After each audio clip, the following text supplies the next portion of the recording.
Welcome back to the workshop. If you're new here, my name is Chris and I run a small 3D printing business in my basement. Today we're doing phase 2 of the 75 square foot workshop redo. I've enlisted my family this weekend to help me tear out this entire area and rebuild it as I plan for expansion with 4 P1S printers. Follow along for the journey. Let's get going.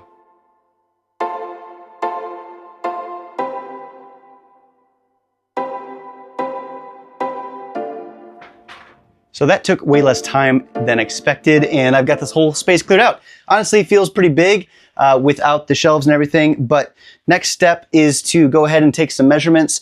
This board will be staying because I would like the top set of printers to be at the same height as my desk, and the other ones will sit down below. That other bench that I had was actually set back maybe 8 or so inches in comparison to the front. But this next one, I may push out to the front as well and then use the side as the printer as kind of like a wall for my actual desk space.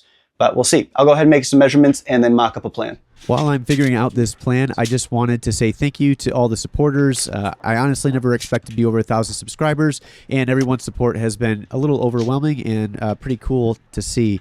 If you are new here and this is something that you like, feel free to like and subscribe. It definitely helps the channel, and I've got plenty more content coming. And then just as a reminder, at 3 p.m. Eastern, I do live streams where you can ask me questions right on the spot, and we can hang out all together. All right, so here's the plan so far. I've only drawn one of the printers in, but pretty standard. It's just a box. This outlines the safe area that I have to actually work close to my water heater. Finally figured that word out. And then how far I can come out. I do need to leave some considerations. For instance, I have a wraparound poop chute on the side of my P1S. And then also we need to take dimensions quick of how much space I need when the lid on the AMS unit is open. I'll go ahead and do that now. So for those wondering, because I have looked for this stuff on the internet before, even with the poop chute, the footprint of this machine is only 18 inches by 18 inches, which is pretty sweet. And the same reason why I'm going to be upgrading to these in the future. I had a question about why not just get more A1s or A1 Minis versus the A1s. And actually the AMS unit with the A1 and A1 Minis takes up more footprint, ironically, than this machine, and it's a bigger build volume. So those are one of the main factors, including the enclosure, of course, to why I'll be upgrading to these machines in the future here.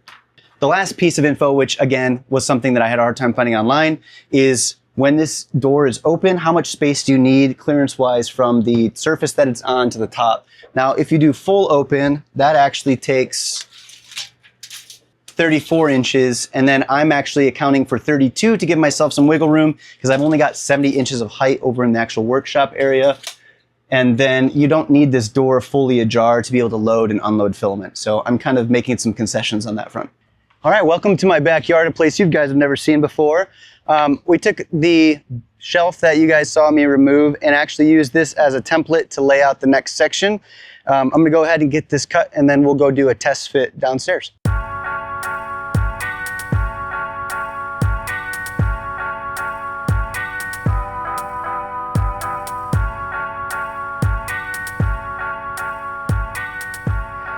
All right, finally got this cut out. Let's go downstairs and do a test fit.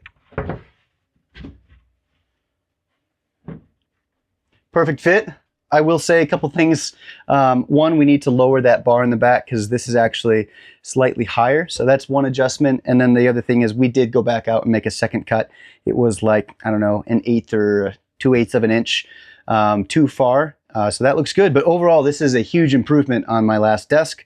So next step is to get the frame in, and then we'll get it in place.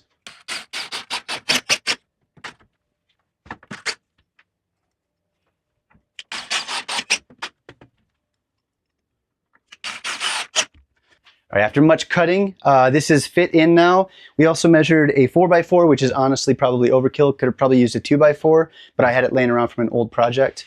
And this is super sturdy. Need to put a couple extra screws in, of course. And now we're gonna go ahead and get the piece down below here, all situated. It's basically going to be 38 inches by 18 inches, just the right depth and size for 2 more Bambu P1Ss, and we'll see how it turns out. Back again with another update, and this is fully affixed. Got the 4x4 in place, and then down here also built the frame, like we talked about, 38 by 18 inches. I still have to shim this up because my floor is not level, but we have actually more space than I thought we might. There we go. I got the benches in with some help. We put some paint on it to make it look pretty cool. I think the different colors, white and then the dark black or gray, look nice. This bottom shelf is not level yet, so that is kind of the next step. And this is where I think 3D printing comes in handy really again. I measured how high up off the ground I need it to be leveled, and then went in and modeled a set of risers that are going to go on the bottom of that shelf. I've got that running on the P1S, and then we'll be able to attach it and then probably start putting printers back, which is sweet. All right, print is finished. Get this off and get it on the bottom.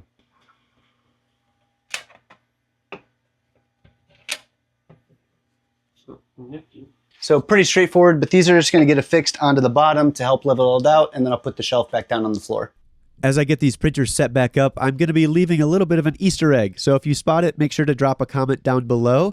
And I also want to answer a couple questions about YouTube in general. So I often get questions of, what do I use? I have one light and I use one camera. I have the DJI Osmo Pocket 3. I'm not sponsored, but I do really like it. I try to run a pretty minimal setup.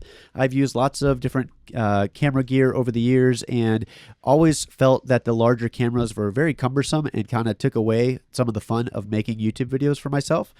And then for the editing software, I use Final Cut on Mac. I have a Mac and have used that for all of my creative work over the many years.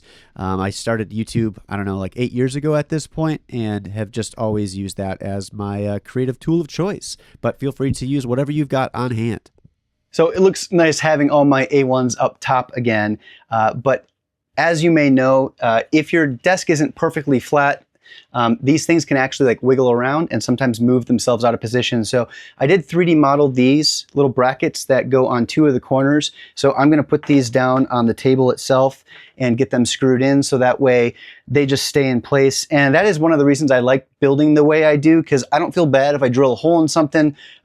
It's really sturdy, it's cheap to build, and then I can always change it down the road if I need to.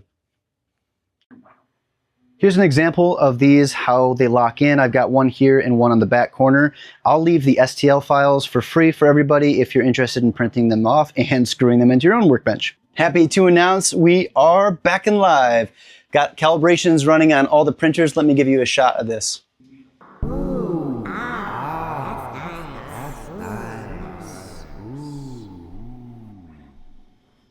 This honestly turned out way better than I expected, and I feel like I have a ton more space in my workshop. Also, even with my calculations, I thought the P1Ss would be way tighter, but there's a ton of room down here. I can easily fit 2 and have space. And once this top is full of P1Ss, I mean, probably can't fit 3, but I'll have enough for more filament, which now I'm storing down here for the time being.